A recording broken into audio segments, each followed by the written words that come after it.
Bueno, pues hoy tenemos un nuevo programa, hoy tenemos con nosotros a Gorka Pradas, ingeniero de software, urbanista, especializado o centrado en movilidad, logística y desarrollo sostenible. Ha sido ganador de 2 concursos, ahora nos contará un poco más, Cititon, que está convocado por la División de Movilidad Urbana del Instituto Europeo de Innovación y Tecnología. Un premio fue sobre logística sostenible de la última milla y otro sobre infraestructuras verdes. Y además de todo eso, eres vicepresidente de la Federación Española de Vehículos de Movilidad Personal. Gorka, muy buenas tardes y muchas gracias por estar aquí. Muchas gracias a ti, buenas tardes. Gorka, el tema de la movilidad hoy es un elemento fundamental cuando estamos hablando sobre todo de las ciudades. ¿Cuáles son los retos que enfrenta la movilidad sostenible en las ciudades?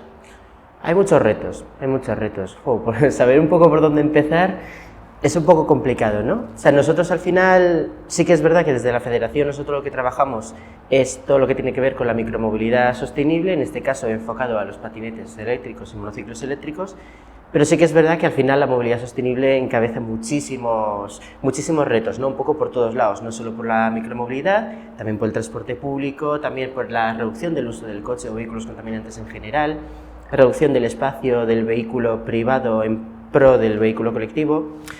Entonces, claro, pues, ¿cuál podría ser el reto más importante, ¿no? Yo creo que, de todas formas, sí que hay una prioridad, y eso lo compartimos sobre todo todos en la Federación, y es que es la prioridad que se le tiene que dar al peatón como plataforma universal, que es la acera, es la plataforma más solidaria, más accesible y garantizada que tenemos todos a nuestro alcance siempre, en cualquier momento, y esa es la plataforma y el medio de movilidad que tenemos que respetar y priorizar, teniendo en cuenta las necesidades de la gente que va andando, la gente que va en silla de ruedas, los niños, los mayores y un poco todo en general. Esa sería la primera prioridad.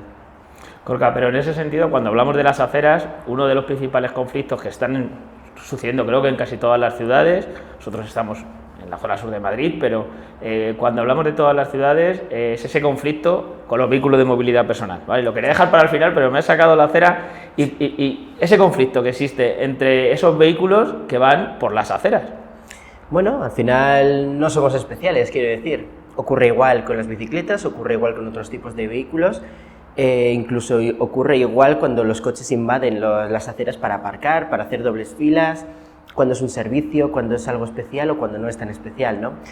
Entonces sí que es verdad, por supuesto, desde la Federación siempre hemos rechazado el uso de las aceras por parte de patinetes eléctricos, pero sí que es verdad que es que ni patinetes, ni bicicletas, ni monociclos, ni nadie, las únicas ruedas que tienen que circular por las aceras son las de las sillas de ruedas y los carritos de bebés, y a partir de ahí se tienen que tomar esas medidas para que se garantice que esa plataforma peatonal sea libre, sea abierta y sea accesible y garantizada de que no va a ser invadida por otro tipo de vehículo.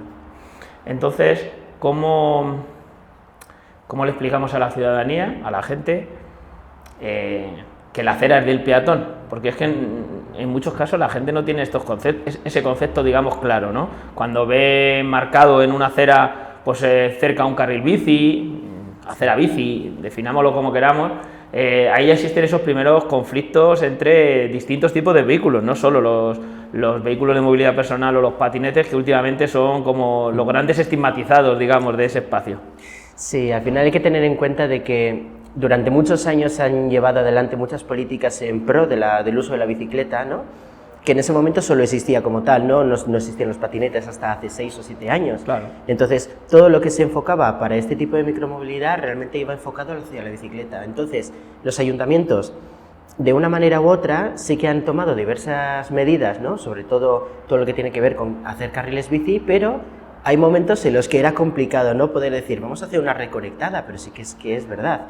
Cuando tú estás haciendo un carril segregado de un carril bici frente a un carril de circulación de coche de una red que ya existe, lo que estás haciendo es poner la red de una ciudad sobre otra ciudad.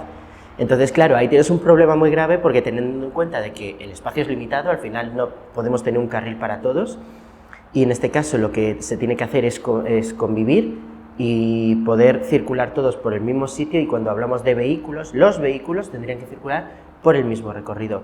¿Qué ocurre? Que al final, con las aceras bici que se han ido creando durante muchos años, ¿no? A la misma altura que los peatones no existe esa percepción, ¿no?, de la bicicleta, de decir, bueno, hay una acera bici, por tanto yo claro que puedo ir por aquí, no está muy clara a qué velocidad se puede ir, el peatón tampoco tiene demasiado espacio porque siempre se le quita espacio al peatón, por tanto acaba invadiendo esta acera bici, entonces surgen los conflictos, ¿no? Y luego además aumenta la percepción de que, bueno, pues como ya había aceras bici en su momento, pues las aceras se pueden usar, ¿no?, para ir con la bicicleta o con el patinete, y eso es lo que hay que impedir, o sea, tenemos que ir terminando poco a poco con esas políticas de seguir invadiendo espacio peatonal para poder relegar a los vehículos de movilidad personal y a los vehículos de micromovilidad en general a circular con el resto de vehículos, de una manera que puedan convivir todos, que en este caso tiene que ser en las calzadas urbanas.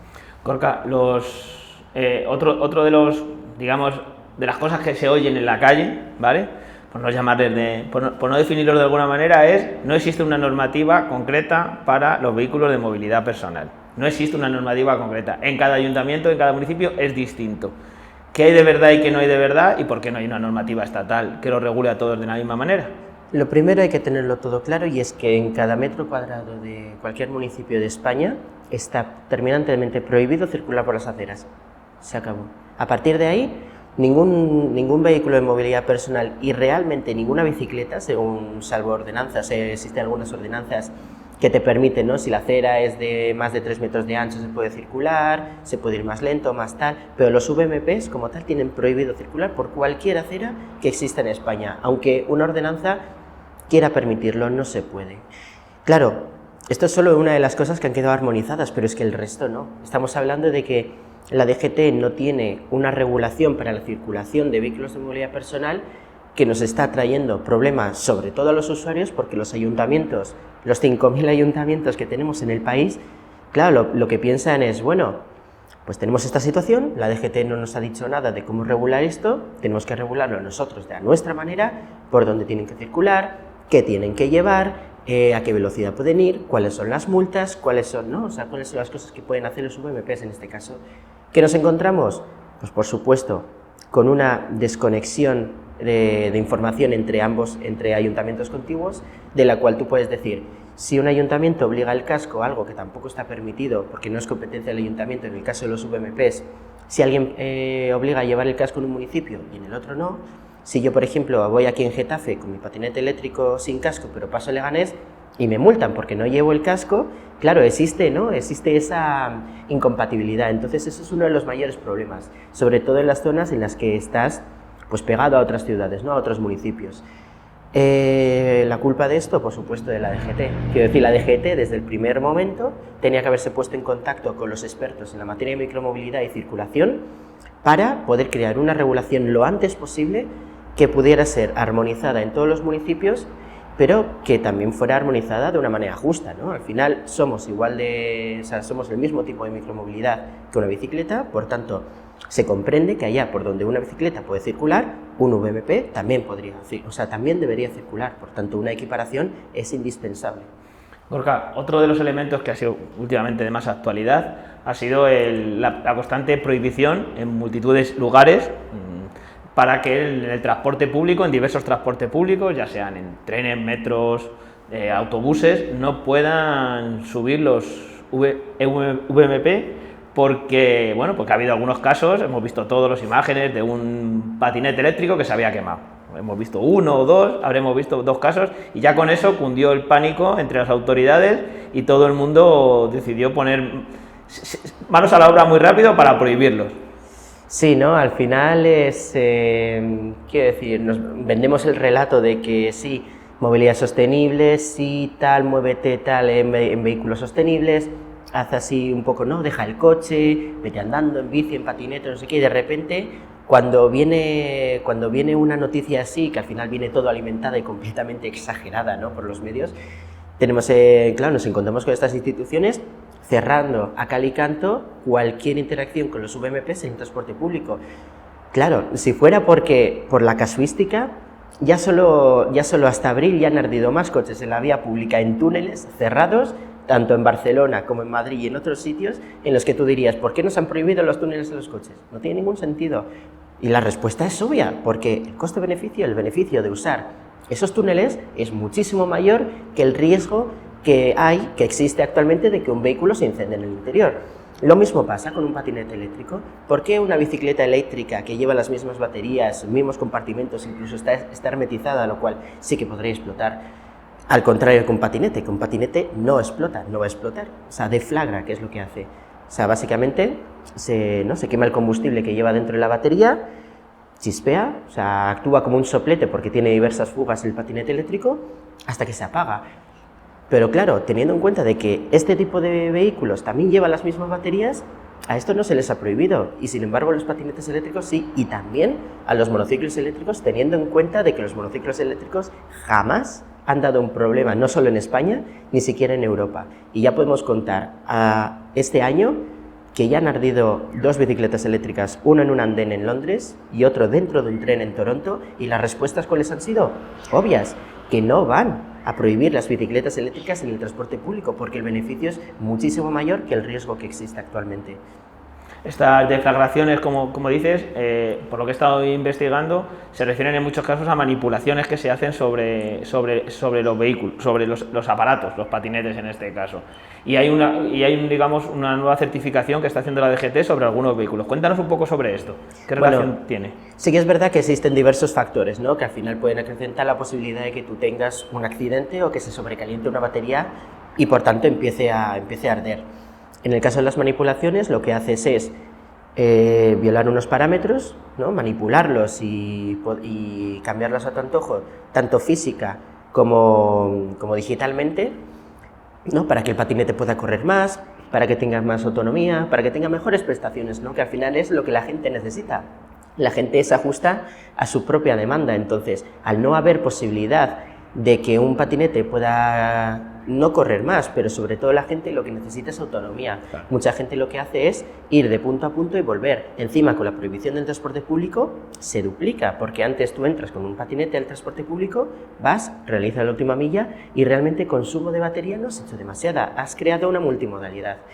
Claro, a partir de ahí la DGT saca una certificación que básicamente es duplicar el proceso de certificación de calidad del certificado europeo, con el cual las baterías de los actuales patinetes ya cuentan, porque si no, no se pueden comercializar en este país, en el que te especifican que este patinete, solo patinete, porque los monociclos eléctricos los ignora completamente, por tanto, a partir de 2027, que es cuando ya se va a poner en vigor el completo funcionamiento de este certificado, ningún monociclo eléctrico podrá circular por ninguna vía pública de España, te impone una serie de requisitos por lo general que están atados a la construcción del patinete. Te dicen, tiene que tener esta potencia, tiene que tener estos elementos, tiene que estar asegurado de esta manera, o sea, tiene que tener este tipo de protocolos y demás, y tiene que pasar diferentes tests, ¿no?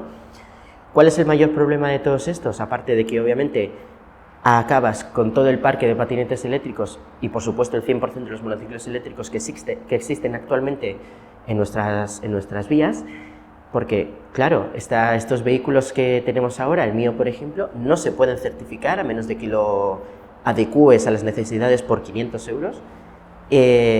Claro, quiero decir, ¿qué persona, habiéndose pagado 300 euros por un patinete eléctrico, va a dejarse 500 euros para certificarlo si ya iba bien y no daba ningún problema porque ya tenía un certificado europeo?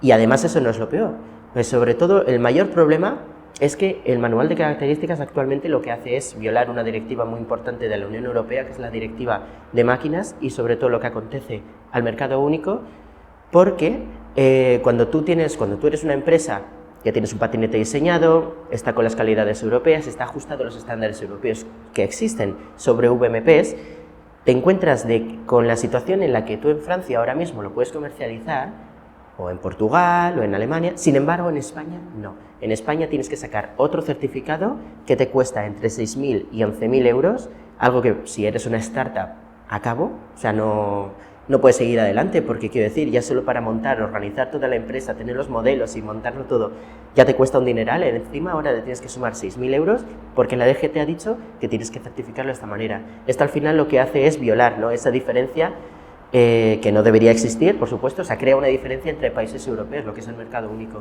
Entonces, a partir de ahí, es uno de los mayores problemas de la certificación de la DGT. Nos has hablado de de la multimodalidad, ¿no? O de la... Sí, Sí. Explícanos un poco, ¿qué es la multimodalidad? Para la gente que no la haya escuchado nunca. Y por si acaso, empezamos diferenciando con conceptos, porque existen la intermodalidad y la multimodalidad. La intermodalidad es cuando tú llegas con el patinete eléctrico, aparcas en una aparcabicis, en una aparcapatinetes en la estación de tren, y entonces tú vas por tu propia cuenta a utilizar el tren, pero sin el patinete eléctrico. Eso es intermodalidad. Pero la multimodalidad, sin embargo, que es algo muchísimo más interesante, ¿no? Porque hace los viajes mucho más eficientes y obviamente no utiliza ese espacio público para dejar otros vehículos, lo que haces es, o no tanto, lo que haces es entrar con el patinete en el transporte público. Uno de los casos más famosos, quiero decir, lo que se hace todos los días es cuando tú vas a un ferry con el coche. Entras con el coche al ferry, no lo dejas aparcado en el puerto de Barcelona, por ejemplo, lo metes en el ferry y te vas a Mallorca, te vas a Italia o te vas a cualquier otro sitio. Eso es multimodalidad. Claro, esto ya ha habido, tiene muchísimos beneficios en ese caso, porque además de reducir la flota, ¿no? la flota disponible, porque si tú utilizas solo la intermodalidad y tu última milla necesita de otro vehículo, si es un patinete eléctrico, con la multimodalidad puedes utilizar el mismo vehículo para todo el viaje, ¿no? Para la primera y la última milla, mientras utilizas el transporte público. Sin embargo, si con la actual prohibición, lo único que existe ahora, el único modelo que existe es que si tú vas con un patinete, lo tienes que aparcar al principio, ir en el transporte público y al final tienes que volver a circular con un patinete, que no va a ser el primero porque no lo tienes. Entonces, eso dificulta muchísimo, ¿no? Las maneras de poder moverse, de poder hacer estrategias de movilidad personales, quiero decir, para poder ir a trabajar, y eso es lo que ocurre en Países Bajos, por ejemplo, tener silo A al lado de una estación donde dejas la bicicleta a 1, vas a la siguiente estación, o sea, vas de Rotterdam a Ámsterdam, por decir alguna, aunque, bueno, pueden quedar más lejos, y cuando llegas a la estación B, vas al silo B a coger la segunda bicicleta. Claro, eso es una duplicidad del uso del espacio público y de la flota. Entonces dices, en vez de tener una bicicleta o un patinete eléctrico por persona, tendrías dos. Y por supuesto, un patinete eléctrico no lo vas a dejar a la intemperie a la noche en un polígono industrial, que es donde la mayoría de gente trabaja, que va en patinete eléctrico. En ese caso, ahora mismo muchos ayuntamientos, por seguir avanzando en movilidad y pasar a otra cosa, están aprobando las famosas zonas de bajas emisiones. Eso es otro elemento que está generando polémica o debate en los municipios. ¿Qué pros y qué contras le ves a las zonas de bajas emisiones? ¿O es todo beneficio? La zona de bajas emisiones, al final, es una herramienta, ¿no? Es una herramienta que te permite, de manera temporal, sacar los vehículos contaminantes de una zona en específico, ¿no? Para poder implementar otra serie de mejoras, ¿no? Como calmados, pacificaciones y bueno, ¿no? Básicamente reducir un poco el espacio no solo al vehículo contaminante, sino al vehículo pesado como tal. Claro, ¿qué pasa? Que tú, cuando tienes una zona de bajas emisiones y lo único que haces es colocar una zona de bajas emisiones, al final lo que consigues con eso es que los vehículos contaminantes no entran, pero sin embargo, quiero decir, la gente va a seguir ahorrando porque va a necesitar el coche y va a tener que pasar a un híbrido, a un coche eléctrico. Entonces, claro, si tú solo implementas una zona de bajas emisiones y le das tiempo, sí, al principio no vas a tener ningún vehículo contaminante, pero lo vas a reemplazar por nuevos vehículos que van a copar el mismo nivel que antes de poner la zona de bajas emisiones, que pueden contaminar menos, pero que además van a ser más pesados, porque el mercado de los vehículos eléctricos híbridos por lo general son SUVs. Claro, muchos de los vehículos contaminantes que tenemos en España de tipo C y de tipo B, suelen ser los míticos Clio, los Ford Fiesta, los Peugeots así chiquitines, pero claro, vas a obligar a esa gente a dejar ese vehículo para comprarse un vehículo híbrido o un vehículo eléctrico que va a ser el doble de grande. Entonces, no solo si no impones otras herramientas, no solo vas a conseguir el mismo nivel de coches de antes, sino que es que además van a ser más grandes, van a tener mayores demandas y van a ocasionar muchísimo mayores problemas. Entonces, a la zona de bajas emisiones se le tiene que conjugar con otras series de medidas, o sea, con otra serie de medidas para que sea realmente efectiva. Al final es solo una herramienta, no es más allá, no es una fórmula que va a solucionar el problema de los coches en el centro, pero es una herramienta que junto con otras, con pacificaciones, con controles, con mayor incentivo de la micromovilidad, con mayor fortaleza del transporte público, sí que puedes conseguir los objetivos que te vas a proponer mientras estás vendiendo las zonas de bajas emisiones. Sin ellas no hay nada que hacer. Sí, la zona de bajas emisiones no arregla nada de por sí, ¿no? Sola no. Entonces, otro de los problemas que hay en relación con lo que estabas explicando de los vehículos y que la gente, pues ahora que se está instalando, porque la gente, digamos, que no sigue estos temas, pues no le llega mucho, es el tema de has llamado de las etiquetas de los coches por la DGT. Con eso hay mucha polémica también. Ahora que se están implantando las zonas de bajas emisiones, la gente empieza a revisar un poco más las etiquetas, la suya, la del vecino, la de, pero ¿por qué este sí puede entrar y yo no? Porque claro, si este tiene aquí y este contaminará seguro igual que el mío, porque por mucho que sea híbrido, pero lleva gasolina. Claro, ¿no? Y nos podemos imaginar, por ejemplo, que se limita el número de cruceros, por decir, en el puerto de Valencia, se limita el número de cruceros, pero viene un crucero de tipo eco y puede ser 14 veces más grande que un barco pesquero y puede entrar al puerto, ¿no? O sea, eso es lo que pasa sobre todo con las ciudades y con el mercado actual de automoción. Muchos de los vehículos cada vez son más grandes porque nos estamos trayendo cada vez más esas medidas de Estados Unidos, de las zonas de Estados Unidos donde los coches son enormes comparados con las personas y sobre todo con los más pequeños. Lo estamos trayendo poco a poco, ¿no? En una sociedad donde sí que estábamos acostumbrados a tener vehículos pues más pequeños, al tener ciudades mediterráneas exigían coches pequeños como tal. Sin embargo, estamos perdiendo, ¿no? esa manera de hacer. Obviamente, las expansiones de las ciudades, de las urbanizaciones, son anchas, son amplias, no dan ningún problema, no son muy cerradas, por tanto, te permite, ¿no?, poder circular con un coche más grande y más grande y más grande. Al final, al paso de los años, como el mercado sigue haciendo crecer el tamaño del coche, bueno, al final es verdad que para una empresa de automoción un coche más grande es más rentable para ellos en principio. Claro, eso solo por el tamaño. Si tenemos en cuenta además que si tiene un motor híbrido, que si tiene una pequeña batería que permite algo de no sé qué, aunque sea irrisorio, se considera incorrectamente como un vehículo ecológico. Y claro, esos son los vehículos que te puedes encontrar, un Hammer con etiqueta eco circulando por el centro de Madrid y dices, esas cosas no tienen sentido. La certificación, la idea de la certificación de la DGT como tal es buena, es correcta, pero ni está bien implementada, ni está bien medida y tampoco no contempla, ¿no?, las situaciones, sobre todo en relación al tamaño. Eso es uno de los casos que, por ejemplo, en París hubo un referéndum que con solo un 5% de participación de todos los parisinos, quiero decir, más gente votó en el pasado referéndum en París para ir contra los patinetes de alquiler, que fue un 8%, quiero decir, menos todavía, pero se aprobó, bueno, con ese 5%, Anne Hidalgo, la alcaldesa de París, dijo, ¿no?, o sea, prometió, vamos a decirlo así, porque ganó, ¿no?, o sea, ganó que se echaran a los SUV de las ciudades, ¿no?, y teniendo en cuenta de que un SUV es un tipo de vehículo, pero no significa que un SUV sea un coche enorme, o que un coche enorme no sea siempre sea un SUV. Eso no es cierto, además de que tampoco se puede hacer, o sea, realmente es ilegal. Pero dejando esas cosas aparte, porque ahí ya sí que se me escapa un poco más, sí que es verdad que hay que tener en cuenta de que no todos los coches grandes son SUV. Por si a alguien se le ocurre decir, no, vamos a prohibir los SUV de las ciudades. No, vamos a prohibir los coches grandes, y vamos a fomentar que la movilidad, cuanta más gente vaya dentro de un coche, es muchísimo más eficiente y, por supuesto, es completamente válido frente a un transporte público, frente a una bicicleta o un patinete. Hay que tener en cuenta eso, o sea, hay que ir contra la maximización, la magnificación del parque automovilístico de ahora, no porque sea un SUV, no porque sea un tipo concreto y sobre todo por las emisiones. Claro. Al final esa es un poco la historia que parece que la gente ahora está empezando a dar cuenta con el tema de las zonas de bajas emisiones. Hemos hablado antes al principio cuando te presentaba de que habéis hecho un trabajo acerca de la logística sostenible de la última milla. Yo quiero que nos expliques un poco la importancia que tiene esto en la ciudad, porque en la ciudad sí tenemos conceptos, nos has hablado de la importancia de la acera como el elemento fundamental, todos hablamos de los coches, hemos hablado de la zona de bajas emisiones y de la relación de los coches con la ciudad, pero la logística, ¿cuán importante es la logística en una ciudad en cuanto a contaminación y cómo se puede lograr que sea sostenible?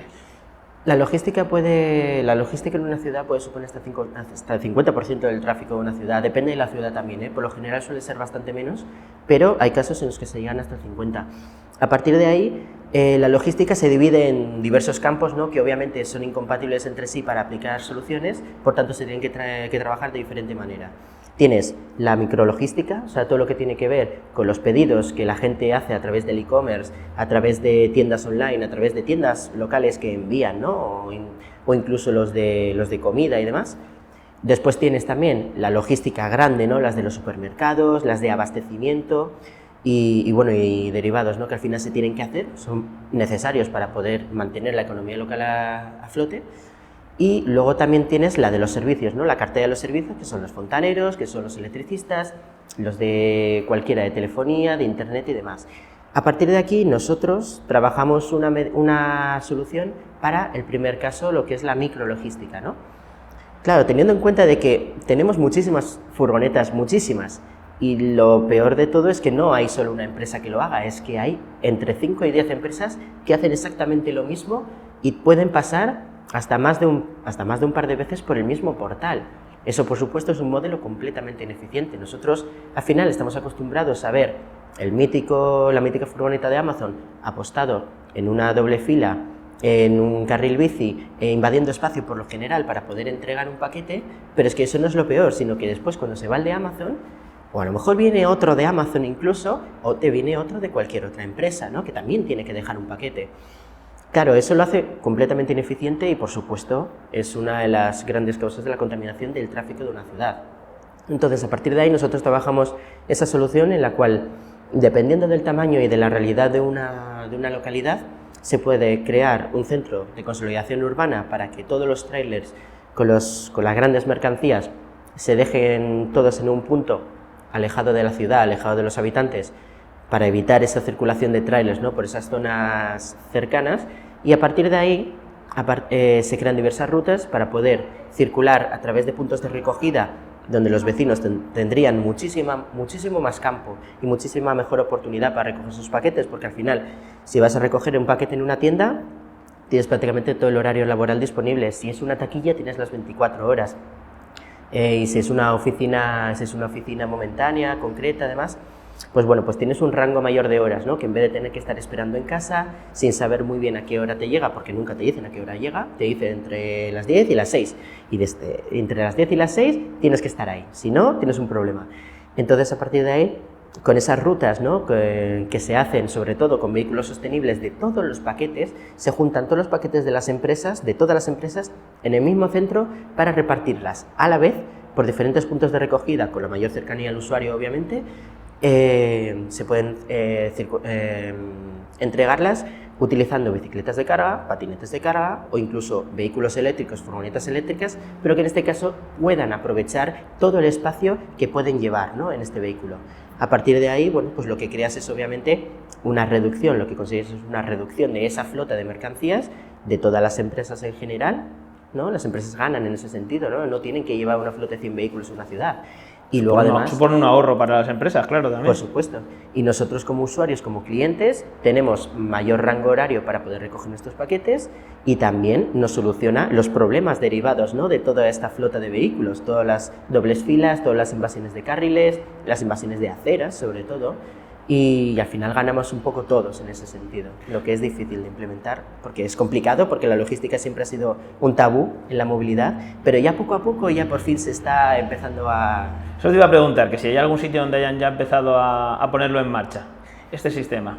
Existen proyectos similares, por ejemplo en Vitoria-Gasteiz existe la idea, ¿no? Todavía no está implementada, pero ya se está creando un pequeño hub micrologístico que no tiene que ver en este caso con este modelo, pero bueno, es similar, ¿no? Podríamos decir que es similar, donde las furgonetas llegan a este hub logístico, en vez de llegar el tráiler con todo, vienen solo las furgonetas que están destinadas a repartir de ese hub logístico a una zona muy concreta, no a toda la ciudad, y a partir de ahí se distribuye, ¿no? Con bicicletas de carga, y te las van distribuyendo entre portales. Quiero decir, no existe un punto de recogida como tal, sino que te sigue llegando a los portales. Entonces, bueno, es una medida más pequeña, ¿no? Casi una medida piloto puede ser, que, bueno, veremos cómo funciona, y mientras en otros sitios pues también se está intentando, como en Barcelona, en Bilbao, y bueno, poco a poco. Otro de los debates en movilidad siempre es el de los carriles bici. Lo hemos tocado antes un poco por encima cuando hemos hecho esa separación con las aceras bici. ¿Qué opinas? ¿Cómo tienen que ser? ¿Debe haber carriles bicis o no en las ciudades? Depende de los casos, depende de los casos. Tengamos en cuenta de que el punto donde mayor valor puede añadir tener un carril bici es en la conexión entre ciudades. O sea, por supuesto, no vas a mandar una bicicleta a circular por la 42, no tiene sentido. Entonces, a partir de ahí, donde sí se tiene que imponer una prioridad, ¿no?, a la hora de construir carriles bici es en las zonas interurbanas, las conexiones interurbanas, para que tú puedas ir desde Getafe hasta Leganés de manera directa, con la bicicleta, con el patinete eléctrico, sin tener, ¿no?, que circular por unas zonas, otras, luego es tierra, luego es por la acera porque no tienes otra alternativa, luego te toca calzada, luego vuelve a un carril bici y luego llegas. La idea es poder hacerlo cuanto más simple mejor. Pero claro, luego ya el problema dentro de las ciudades es lo que he comentado. Al final las ciudades son zonas con mucha densidad y por tanto espacio muy limitado, ¿no? Y todo el mundo tiene que circular por allí. O sea, no hay nadie vetado en ese sentido, mientras no sea una zona peatonalizada, que sería, ¿no?, el caso máximo. Por lo general todo el mundo tiene que poder circular por allí, ¿no?, y sobre todo si es residente. Entonces, a partir de ahí el problema es que si nosotros nos ponemos a segregar carriles, tenemos la calzada normal, que no se cambia, 2 carriles por sentido, ida y vuelta, uno puede ser bus o no, y encima, como son 2, si no es carril bus, sigue siendo carriles 50, por tanto es más peligroso, y luego tienes que poner un carril bici al lado, de ida y vuelta, bidireccional, y luego tienes que ya pensar en cómo poner todo el mobiliario de todos los contenedores, todos los árboles, todos los bancos, todas las farolas, por supuestísimo, encima de las aceras, y al final lo que te queda de acera es algo muy pequeño, Al final, ¿qué conseguimos con esto? Que salgan perdiendo los de siempre, que son los peatones. A raíz de esto, ¿qué es lo que hay que hacer? Por supuesto, reducir espacio al coche es primordial, teniendo en cuenta de que la cuota de movilidad de coches en España es de un 20%, frente a casi un 40% de transporte público, y al final la micromovilidad sí que es algo que no está muy arraigada como tal en nuestro país, pero sí que es cada vez más sugerente, y sobre todo con la llegada de los patinetes eléctricos. Los patinetes eléctricos, como pongamos el caso de Getafe, ¿no?, por ejemplo. En Getafe tenemos una red de carreteras completamente conectada, bien conectada, no tiene cosas raras por lo general, y tiene una serie de marcas viales muy bien señalizadas, donde figura una bicicleta bien grande con la zona, o sea, diciéndote, aquí puede haber una bicicleta, estate atento. Y además es una calle 30, es una ciudad 30. Claro, al final la percepción del coche lo es todo. Si tú como coche tú ves a una bicicleta o un patinete, por lo general lo vas a percibir como un obstáculo. Entonces, ¿qué vas a intentar hacer? Quitártelo de encima lo antes posible. ¿Y cómo lo vas a hacer? Pues de la buena manera o de la mala manera. Y por lo general la gente toma la segunda, casi sin pensarlo, tienden a intentar quitárselo de en medio lo antes posible. Hay que darse cuenta de que en la ciudad el coche no es el protagonista, de que el protagonista primero de todo es el peatón, los niños, los mayores, las sillas de ruedas, los vehículos de movilidad reducida, y luego, a partir de ahí, como es una ciudad y es una zona con alta densidad de población, lo que necesitas es fomentar una movilidad colectiva. O sea, todo lo que pueda mover el mayor número de personas posible es lo ideal para una ciudad. Por tanto, potenciar los carriles bus es algo primordial, básicamente. Y obviamente si tienes una línea de metro, si tienes un cercanía, si tienes demás, bueno, pues mucho más que mejor, ¿no? Y luego ya viene el reto de lo que es la micromovilidad, ¿no? ¿Cómo haces para que esta micromovilidad no entre en conflicto con los peatones, ni tampoco con los coches, ni con ellos mismos? Porque tú tienes un problema de que un carril bici en una recta se ve súper bien, es muy claro, tal, perfecto, no tiene ningún problema, tal, cada uno en su carril, pero claro, cuando llegas a una rotonda, cuando llegas a un cruce, cuando llegas a algún punto de estos conflictivos, ya se tienen que estrujar los sesos para poder dar continuidad. La carretera ya tiene su continuidad, ya existe, no tiene ningún problema, pero tienes que seguir con esa red de bicicletas, ¿no? Esa red de carriles bici. ¿Y qué haces? Por supuesto, invadiendo espacio al peatón, tienes que hacer una serie de anillos, tienes que hacer una serie de incorporaciones a la carretera peligrosas, tienes que buscar la manera de hacer que el carril bici se junte y se fusione con la carretera del coche. Que bueno, que del coche, al final todos tenemos, como vehículos, tenemos derecho a poder circular por estas calzadas. Entonces, ¿qué pasa aquí? Que tenemos un problema de complejidad. O sea, quiero decir, si ahora es lo que decía, si estamos poniendo una ciudad, una red de carreteras, una ciudad sobre otra ciudad, es que esta segunda ciudad, para poder conectarla y poder hacer que funcione independientemente de la primera red de carreteras, es imposible. Es imposible, y invitaría a cualquiera a hacer, ¿no? Hacer una red de carriles bici. Intentarlo. ¿Cómo diseñas tú la rotonda, no sé qué, el cruce, demás? Intenta, y sobre todo por la posibilidad de viajes que puedes hacer, ¿no? Eso es una infografía que te la puedo pasar, si no, pero es una infografía que muestra claramente todas las posibilidades que tienes para circular con un vehículo. Cuando tú tienes una red, un cruce de un carril por sentido, así perfectamente perpendicular, tú tienes una serie de movimientos, pero tú cuando le pones ya carriles bici y teniendo en cuenta que la bicicleta y el patinete también pueden circular por la acera, pues se te salen una amalgama de opciones impresionante que complican la circulación a los coches, por supuesto, porque al final vas incomunicado con el coche de al lado, vas en paralelo, es como si hubiera una pantalla, ¿no?, entre el carril bici y la carretera, entonces no te enteras, y a la hora de incorporarte pues tienes un riesgo muy elevado, pero es que no solo con los coches, es que también con los peatones, porque los peatones, en vez de tener que cruzar un paso de cebra, ahora tienes que cruzar dos, el del carril bici y el de la calzada. Entonces, al final, una vez más, los que salen perdiendo son los de siempre, los peatones. Entonces, a partir de ahí, la respuesta es sencilla. No pueden existir esas situaciones. El protagonista de las ciudades no es el coche y tenemos que trabajar en que esas zonas urbanas sean lo más pacificadas posibles para poder garantizar la convivencia entre vehículos, porque son todos vehículos, entre bicicletas, patinetes, monociclos y coches, y luego teniendo en cuenta de que el peatón es el protagonista de las ciudades y se le tiene que cuidar, se le tiene que proteger. Y cuando digo proteger es que nadie invada su espacio y cada vez sea más grande, más espacioso, ¿no?, mientras toda la circulación de una vía pues pueda seguir en su funcionamiento. Gorka, pues muchísimas gracias. La verdad es que creo que sobre todo con la última parte nos ha quedado todo claro de cómo tiene que ser la movilidad en las ciudades. Muchísimas gracias por atendernos. Muchas gracias. Un placer.